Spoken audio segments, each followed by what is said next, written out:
Hello friends, welcome back to my channel GK GS queen. So guys, कैसे हैं आप सब? आई होप आप सब लोग अच्छे होंगे। तो फ्रेंड्स, आज फिर से मैं आप लोगों के लिए मार्क्समैन का टेस्ट सीरीज 88 लेकर आई हूं। तो चलिए आज का वीडियो स्टार्ट करते हैं। वीडियो स्टार्ट करने से पहले अगर आप मेरे चैनल पर नए हैं तो प्लीज़ मेरे चैनल को जाकर विजिट कीजिए। वहाँ पर मैं कंटिन्यूसली स्पेस की बिहार एसआई कैंडिडेट के लिए टेस्ट सीरीज करवा रही हूँ। इसके अलावा आपको मेरे चैनल पर Bihar special and Bihar SI के previous year questions already uploaded मिलेंगे। तो आप मेरे चैनल पर जाएं और अगर आपको मेरा वीडियो पसंद आता है तो सब्सक्राइब करना ना भूलें तथा मेरे वीडियोज को ज़्यादा से ज़्यादा फैमिली एंड फ्रेंड्स के साथ शेयर भी करें। So let's started. आप वीडियो को पॉज करते हुए आंसर दीजिएगा। तो क्वेश्चन नंबर फर्स्ट आप देख सकते हैं कि निम्नलिखित में से कौन सा एक कथन वैध मुद्रा यानी लीगल टेंडर मनी के अर्थ को सही वर्णित करता है। तो देखिए friend, what is legal tender money? तो लीगल टेंडर मनी कानून द्वारा मान्यता प्राप्त भुगतान का एक आधिकारिक माध्यम है जिसका उपयोग सार्वजनिक या निजी ऋण को चुकाने के लिए किया जाता है। तो इसका correct answer option number B हो जाएगा, यानी वह मुद्रा जो कोई ऋणदाता अपने दावों के निपटाने में स्वीकार करने के लिए बाध्य होता है उसी को ही वैध मुद्रा यानी लीगल टेंडर मनी कहते हैं। नेक्स्ट है कि निर्यात बंधु योजना के बारे में निम्नलिखित कथनों में से कौन से कथन सही हैं? तो ऑप्शन नंबर ए, यानी यह प्रथम पीढ़ी के उद्यमियों को विश्वसनीय सलाह देने की एक योजना है, निर्यात बंधु योजना। नेक्स्ट है कि जलवायु परिवर्तन के लिए राष्ट्रीय अनुकूलन निधि के बारे में निम्नलिखित कथनों में से कौन से कथन सही नहीं हैं? तो देखिए फ्रेंड, सारे कथन सही हैं बट ऑप्शन नंबर सी जो है वो रॉन्ग है, यानी सही नहीं है। ए है कि अनुकूलन उपायों के खर्च को पूरा करने हेतु राष्ट्रीय और राज्य स्तरीय गतिविधियों की सहायता के लिए यह निधि बनाई गई है। यह स्कीम एक केंद्रीय छत्रक स्कीम के रूप में ली गई है तथा यह स्कीम वर्ष 2015 से 16 से लागू की गई है। तो चलिए क्वेश्चन नंबर फोर्थ है कि निम्नलिखित कथनों में से कौन सा दीनदयाल उपाध्याय ग्रामीण कौशल योजना के बारे में सही नहीं है? तो इसका correct answer option number A हो जाएगा, यानी ए सही नहीं है। यह विशेषकर ग्रामीण लड़कियों के लिए नौकरी दिलाने से जुड़ा कौशल प्रशिक्षण कार्यक्रम है। दीनदयाल बिल्कुल गलत बात है, बाकी सब आप देख सकते हैं बी और सी सही हैं। यहाँ पर आप डी भी देख लीजिए, यह भी सही है। मैं सही वाला नहीं बतला रही हूँ फ्रेंड, क्योंकि क्वेश्चन आपके स्क्रीन पर प्रोवाइड किया जा रहा है। तो अगर मैं सही वाला भी बतलाऊंगी तो वीडियो काफ़ी ज़्यादा लेंदी हो जाएगा। तो चलिए बढ़ रहे हैं क्वेश्चन नंबर फिफ्थ की तरफ कि प्रधानमंत्री कृषि सिंचाई योजना का एक उद्देश्य निम्नलिखित में से कौन सा नहीं है? तो ऑप्शन नंबर डी यहाँ पर नहीं है। आप ए, बी और सी देख लीजिए, ये तीनों उद्देश्य मोटो हैं प्रधानमंत्री कृषि सिंचाई योजना के, बट डी नहीं है। डी है कि प्राकृतिक आपदाओं के कारण होने वाले फसलों के नुकसान से किसानों को बचाना, यह उद्देश्य नहीं है। नेक्स्ट क्वेश्चन नंबर 6 है कि भारत के संबंध में निम्नलिखित कथनों में से कौन सा कथन सही नहीं है? तो आप पढ़िए। इसका correct answer option number D हो जाएगा, यानी समुद्रीय कार्यक्रम 2010 से 2020 में वर्ष 2020 के लिए 300 MT पतन क्षमता का एक लक्ष्य रखा गया। बिल्कुल गलत बात। ए, बी और सही आप देख सकते हैं, तीनों के तीनों सही है। आगे बढ़ रहे हैं नेक्स्ट क्वेश्चन नंबर 7 की तरफ कि विनियमित व्यापारिक निधि यानी ETF के बारे में निम्नलिखित कथनों में से कौन सा कथन सही नहीं है? तो ऑप्शन नंबर सी, यानी म्यूचुअल फंड शेयरों की तुलना में इसमें प्रारूपिकता, निम्नतर दैनिक तरलता और उच्चतर शुल्क होता है, ये सही नहीं है। बाकी ए, बी और डी ये तीनों सही हैं।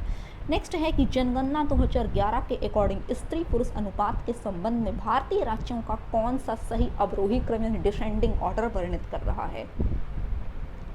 इसका करेक्ट आंसर जो हो जाएगा फ्रेंड वो ऑप्शन नंबर सी हो जाएगा, यानी पहले मेघालय, उससे थोड़ा सा कम मणिपुर, मिजोरम तथा त्रिपुरा। आगे बढ़ रहे हैं क्वेश्चन नंबर 9 की तरफ कि निम्नलिखित कथनों पर विचार कीजिए।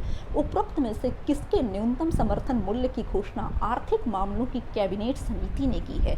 तो इसका correct answer option number B हो जाएगा, यानी सेकंड, फोर्थ, फिफ्थ और सिक्स्थ जौ, रागी, मूंगफली तथा तिल की। तो चलिए आगे बढ़ रहे हैं 10th की तरफ कि निम्नलिखित मदों पर विचार कीजिए। उपरोक्त में से कौन सा GST यानी वस्तु एवं सेवा कर के अंतर्गत छूट प्राप्त है? तो it's correct answer is option number C, यानी फर्स्ट, सेकंड और फोर्थ।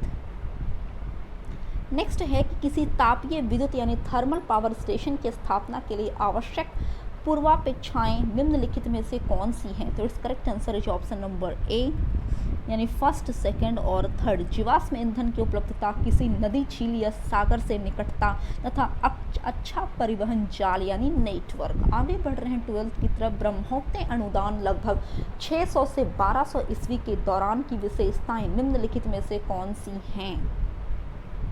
तो आप पढ़िए इसे। इसका correct answer option number B हो जाएगा, सेकंड और थर्ड यहाँ पर राइट हो रहा है। नेक्स्ट आगे बढ़ रहे हैं फ्रेंड हम लोग क्वेश्चन नंबर 13 की तरफ कि निम्नलिखित कथनों में से कौन से भारतीय डाक भुगतान बैंक यानी IPPB के बारे में सही है? 13 का जो करेक्ट आंसर है वो ऑप्शन नंबर ए है, यानी केबल फर्स्ट। इसे एक पब्लिक लिमिटेड कंपनी की तरह संस्थापित किया गया है। तो चलिए नेक्स्ट बढ़ रहे हैं क्वेश्चन नंबर 14 की तरफ कि भारत की राष्ट्रीय वन्य जीव कार्य योजना वर्ष 2017 से 2031 के बारे में निम्नलिखित कथनों पर विचार कीजिए। कौन से कथन सही हैं? तो इट्स करेक्ट आंसर है ऑप्शन नंबर बी, यानी फर्स्ट और सेकंड आप देख सकते हैं, बट थर्ड यहाँ पर रॉन्ग है। थर्ड कह रहा है कि NWAP के 10 घटक हैं। बिल्कुल गलत बात। NWAP के 10 नहीं बल्कि 5 घटक हैं। 17 विषय हैं इसके, 103 संरक्षण क्रियाएं हैं तथा 250 परियोजनाएं हैं NWAP के। आगे बढ़ रहे हैं क्वेश्चन नंबर 15 की तरफ कि कराघात यानी कर देयता के बारे में निम्नलिखित कथनों पर विचार कीजिए। It's correct answer is option number C, यानी फर्स्ट और सेकंड यहाँ पर दोनों के दोनों राइट हो रहे हैं। नेक्स्ट 16th नंबर है कि NSSO के 70वें चक्र द्वारा संचालित कृषक कुटुंबों की स्थिति आकलन सर्वेक्षण के अकॉर्डिंग निम्नलिखित कथनों पर विचार कीजिए। पढ़िए आप इसे। इसका जो करेक्ट आंसर हो जाएगा फ्रेंड वो ऑप्शन नंबर सी हो जाएगा, यानी केवल फर्स्ट और थर्ड। नेक्स्ट 17th है कि निम्नलिखित कथनों पर विचार कीजिए। आप इसे पढ़ सकते हैं या फिर स्क्रीनशॉट लेकर भी आप इसे पढ़ सकते हैं। तो चलिए 17th का जो करेक्ट आंसर है वो ऑप्शन नंबर सी है, यानी फर्स्ट और थर्ड यहाँ पर राइट हो रहा है। नेक्स्ट है कि निम्नलिखित कथनों पर विचार कीजिए। उपरोक्त में से कौन से कथन सही हैं? तो ऑप्शन नंबर ए, यानी केवल फर्स्ट यहाँ पर सही है। सेकंड गलत है। सेकंड है कि सरकार विशेष स्थिति के तौर पर सभी आयातित खाद्य तेलों पर किसी प्रकार का कोई सीमा टैक्स नहीं लगाती। बिल्कुल गलत बात है। देखिए, सरकार तिलहन उत्पादन में वृद्धि होने पर सीमा टैक्स लगाती है। नेक्स्ट आगे बढ़ रहे हैं कि निम्नलिखित कथनों पर विचार कीजिए। कौन से कथन सही हैं? तो ऑप्शन नंबर डी, यानी ना तो फर्स्ट और ना ही सेकंड कथन यहाँ पर सही हैं। ठीक है ना। अब यहाँ पर कह रहा है सेकंड में कि एक बार जारी करने के पश्चात जो आधार कार्ड होते हैं इसे निर्गत करने वाला प्राधिकरण आधार संख्या को निष्क्रिय या लुप्त नहीं कर सकता। बिल्कुल गलत बात।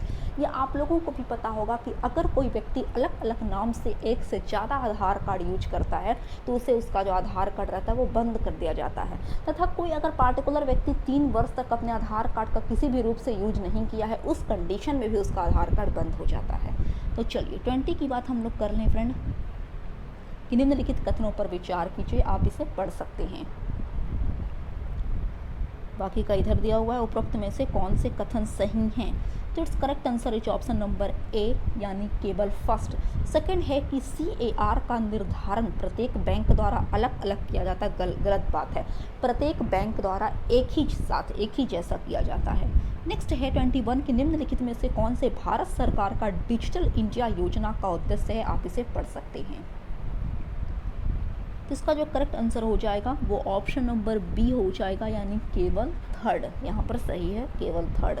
नेक्स्ट बढ़ रहे हैं क्वेश्चन नंबर 22 की तरफ कि डिजिटल भुगतान के संदर्भ में निम्नलिखित कथनों पर विचार कीजिए। कौन से कथन सही हैं? तो ऑप्शन नंबर ए, यानी केवल फर्स्ट यहाँ पर 22 का सही हो रहा है। नेक्स्ट 23rd है कि निम्नलिखित कथनों पर विचार कीजिए। इट्स करेक्ट आंसर है ऑप्शन नंबर सी, यानी सेकंड और फोर्थ यहाँ पर राइट हैं, सेकंड और फोर्थ। आगे बढ़ रहे हैं फ्रेंड हम लोग क्वेश्चन नंबर 24 की तरफ कि निम्नलिखित कथनों पर विचार कीजिए। कौन से कथन सही हैं? तो इट्स करेक्ट आंसर है ऑप्शन नंबर सी, यानी केवल सेकंड और थर्ड यहाँ पर सही है। बाकी सब जो फर्स्ट है वो रॉन्ग है। आगे नेक्स्ट क्वेश्चन नंबर 25 है कि प्रधानमंत्री कौशल विकास योजना के संदर्भ में निम्नलिखित कथनों पर विचार कीजिए। It's correct answer is option number C, यानी केवल सेकंड और थर्ड यहाँ पर सही हो रहा है। सेकंड और थर्ड, फर्स्ट रॉन्ग है। फर्स्ट है कि यह श्रम एवं रोजगार मंत्रालय की फ्लैगशिप स्कीम है। बिल्कुल गलत बात है। अगर प्रधानमंत्री कौशल विकास योजना की बात करें तो यह कौशल विकास एवं उद्यमिता मंत्रालय की फ्लैगशिप स्कीम है। आगे बढ़ रहे हैं क्वेश्चन नंबर 26। यहाँ पर आप मैच द फॉलोइंग देख सकते हैं। 26 का जो करेक्ट आंसर है वो ऑप्शन नंबर बी है, आप इसे मिला सकते हैं। तो चलिए फ्रेंड आगे बढ़ रहे हैं क्वेश्चन नंबर 27। यहाँ पर भी मैच द फॉलोइंग है, आप इसे पढ़िए और इसका जो करेक्ट आंसर है वो ऑप्शन नंबर सी है, आप बैक कर मिला लीजिएगा। नेक्स्ट बढ़ रहे हैं क्वेश्चन नंबर 28 की तरफ। यहाँ पर भी मैच द फॉलोइंग है, आप इसे पढ़ सकते हैं और इसका correct answer option number B है। मैं सिर्फ आंसर बतला रही हूँ, आप ये सब खुद से मिला लीजिएगा। नेक्स्ट क्वेश्चन नंबर 29 है कि निम्नलिखित युग्मों में से कौन सा युग्म सही सुमेलित नहीं है। तो ऑप्शन नंबर बी यानी फॉल्कन की अगर बात करें तो ये रूस द्वारा भारत को उपलब्ध कराई गई क्रूज मिसाइल नहीं है। फॉल्कन जो है वो इजराइल द्वारा निर्मित एक रडार है, बाकी सब सही हैं। तो सही वाला भी आप देखते जाइए साथ में।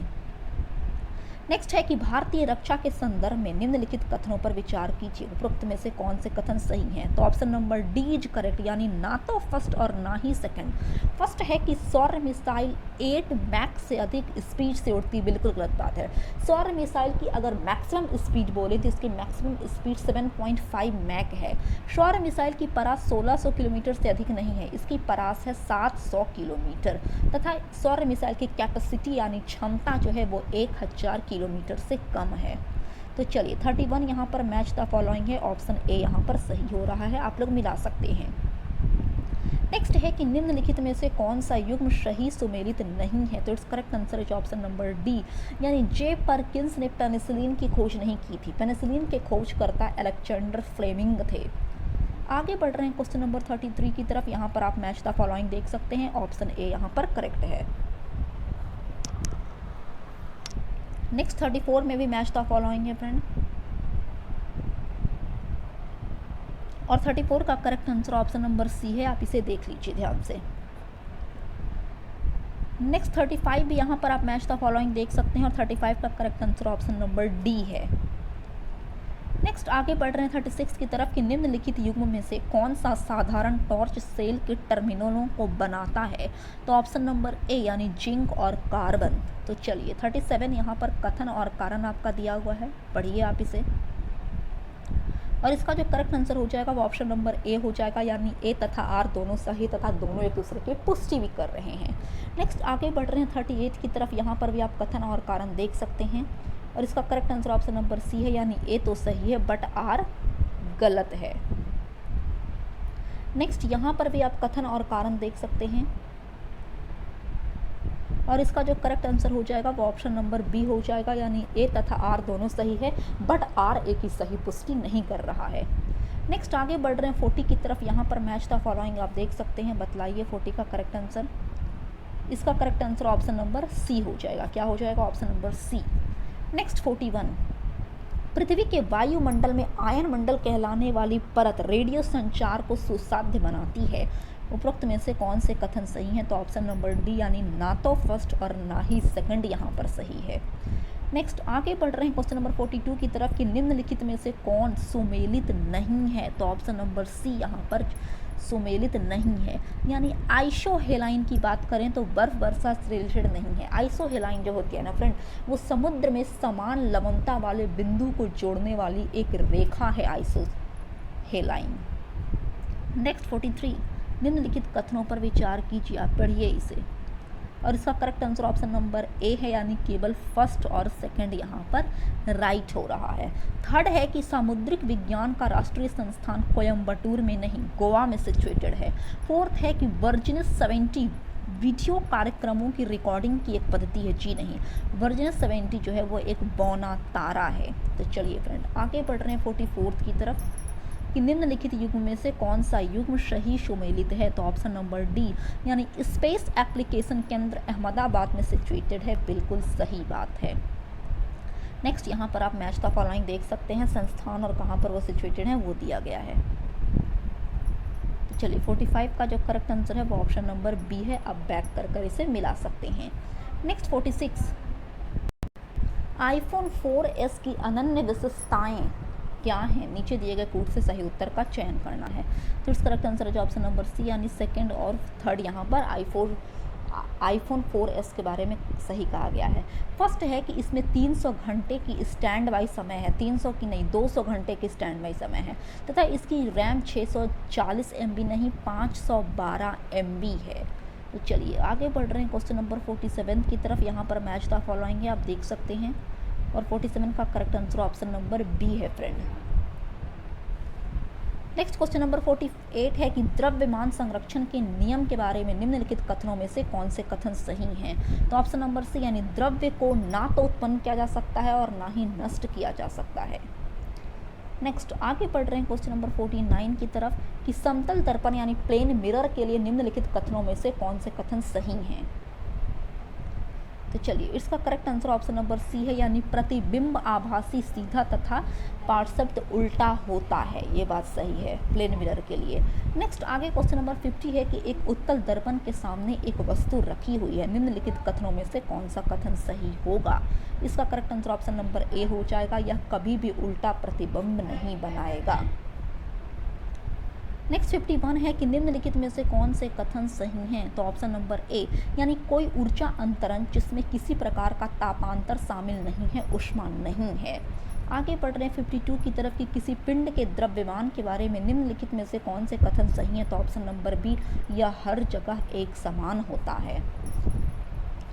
नेक्स्ट 53 है कि वायु के सापेक्ष किसी द्रव्यात्मक माध्यम के अपवर्तनांक के संबंध में निम्नलिखित में से कौन से कथन सही हैं। तो ऑप्शन नंबर डी, यह हमेशा एक से अधिक है।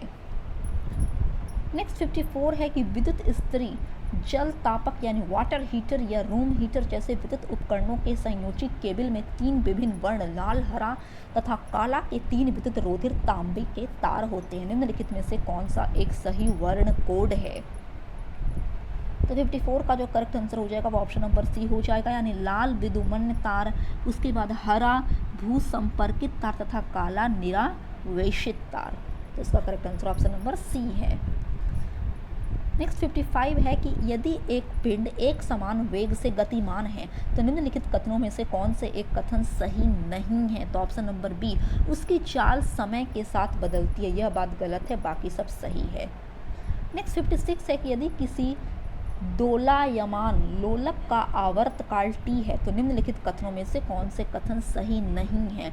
तो समय टी के बाद गति सिर्फ एक बार फिर घटित होती है, यह बात गलत है, बाकी बी, सी और डी सब सही है। नेक्स्ट 57 है कि गुरुत्वीय बल के बारे में निम्नलिखित में से कौन से कथन सही नहीं है। तो इसका correct answer option number D हो जाएगा, यह हमारे विश्व में पिंडों के सभी युग्मों के लिए एक समान होता है, यह बात गलत है।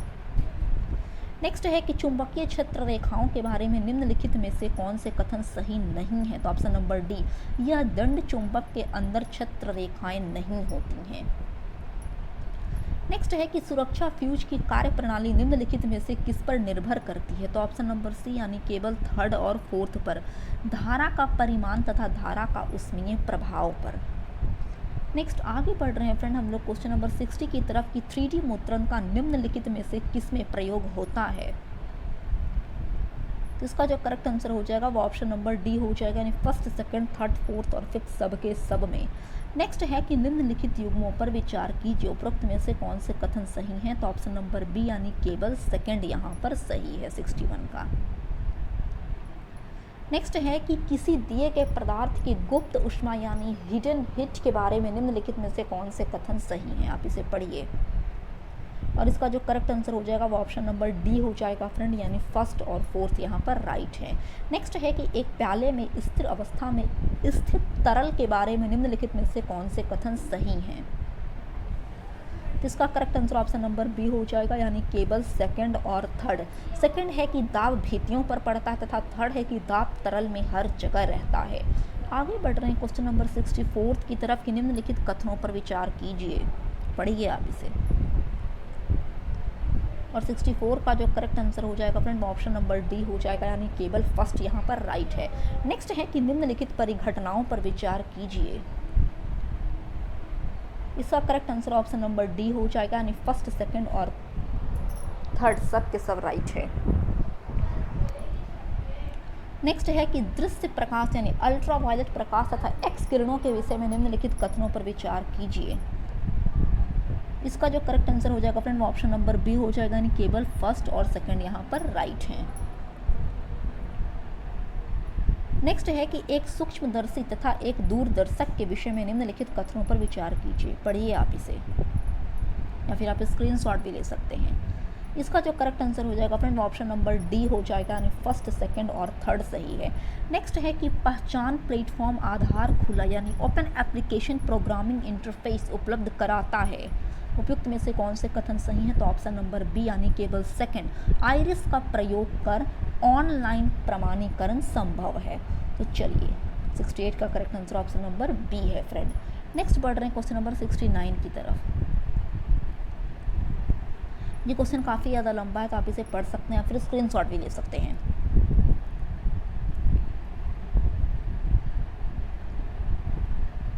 तो चलिए इसका जो करेक्ट आंसर है वो ऑप्शन नंबर बी है, यानी इंटरनेट ऑफ थिंग्स।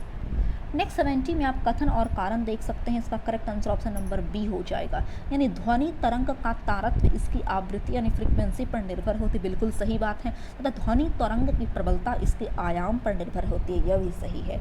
आगे बढ़ रहे हैं क्वेश्चन नंबर 71 की तरफ। यहाँ पर भी आप कथन और कारण देख सकते हैं। इसका correct answer option number A है। नेक्स्ट है कि ब्लूटूथ तथा वाईफाई में निम्नलिखित में से कौन से उत्तर सही हैं? आप इसे पढ़िए। इसका करेक्ट आंसर यहीं पर मिल गया, यानी ऑप्शन ए यही वाला सही है। 72 का option A is correct. Next 73 की तरफ हम लोग बढ़ रहे हैं फ्रेंड कि यूरिया क्या है? तो यूरिया एक नाइट्रोजन युक्त कार्बनिक कंपाउंड है। नेक्स्ट 74 है कि निम्नलिखित में से कौन सा पदार्थ प्राकृतिक बहुलक यानी नेचुरल पॉलीमर है? तो ऑप्शन नंबर बी रेशम यानी सिल्क। बाकी सब यहाँ पर जो ऑप्शन है वो आर्टिफिशियल पॉलीमर हैं। नेक्स्ट 75 की अगर हम लोग बात कर लेते हैं, यहाँ पर आप मैच द फॉलोइंग देख सकते हैं और 75 का जो करेक्ट आंसर हो जाएगा फ्रेंड वो ऑप्शन नंबर क्या हो जाएगा? ए हो जाएगा। नेक्स्ट यहाँ पर कथन और कारण है और इसका correct answer option number A है, आप इसे देख सकते हैं। तो चलिए 77 यहाँ पर भी कथन और कारण दिया हुआ है।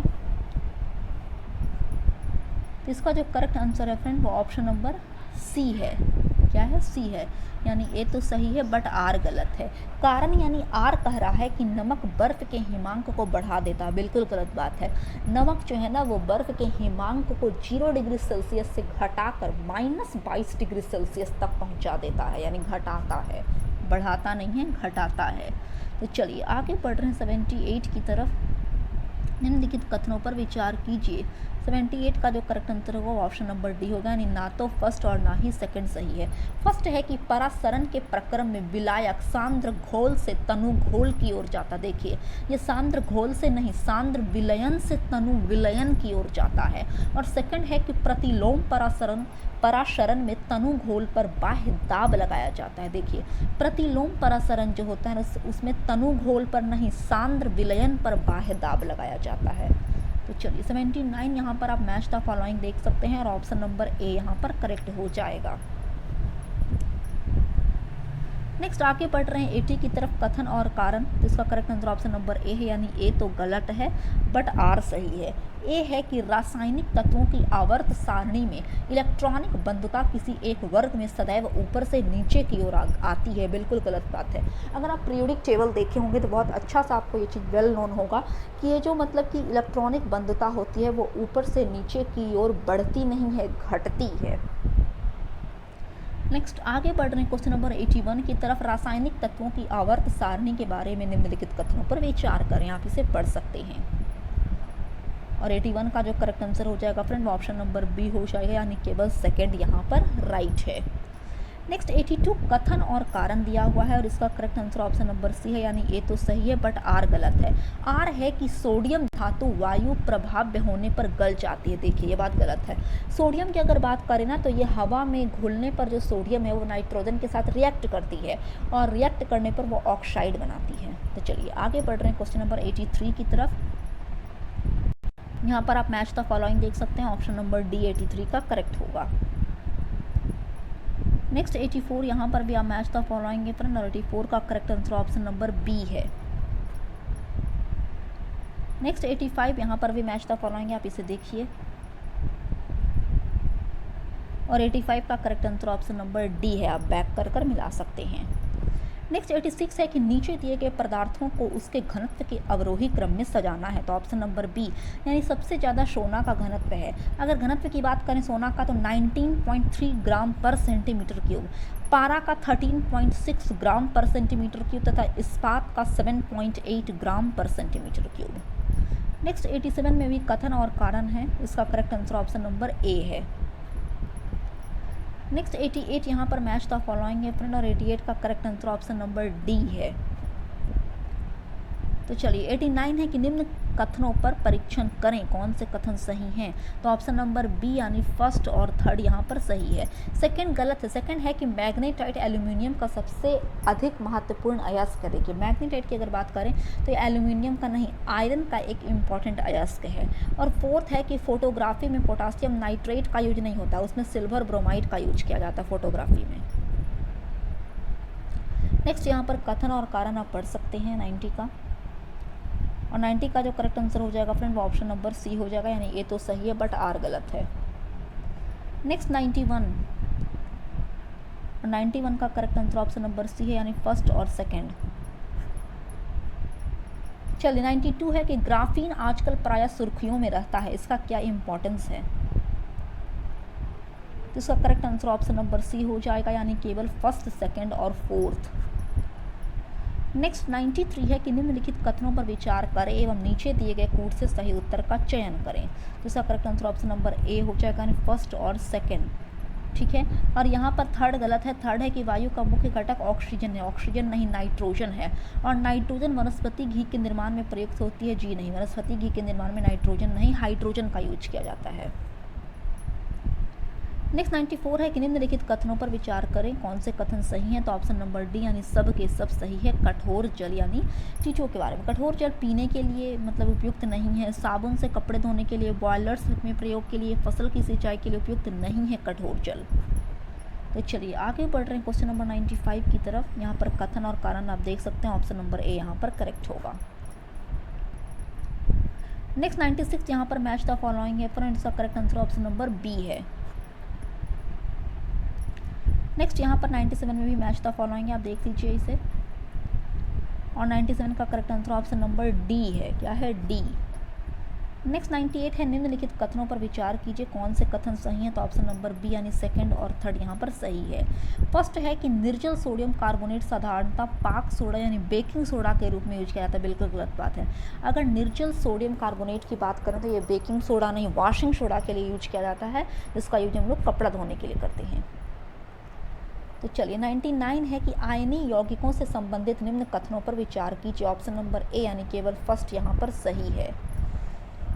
सेकंड है कि ठोस अवस्था में आयनी यौगिक विद्युत के उत्तम चालक होते हैं, जी नहीं। देखिए जब ये सॉलिड अवस्था में आ जाती है तो ये जो होती है ना वो इलेक्ट्रिसिटी के गुड कंडक्टर नहीं होती है। चलिए लास्ट क्वेश्चन नंबर 100 है कि अनुकारित आदिम भूमि परिस्थितियों में निम्नलिखित के प्रादुर्भाव का सही अनुक्रम कौन सा है, तो इसका correct answer option number A हो जाएगा, यानी मीथेन, उसके बाद हाइड्रोजन साइनाइड, नाइट्राइल और लास्ट में एमिनो एसिड। तो चलिए फ्रेंड मिलते हैं एक नए वीडियो के साथ, तब तक के लिए जय हिंद जय भारत।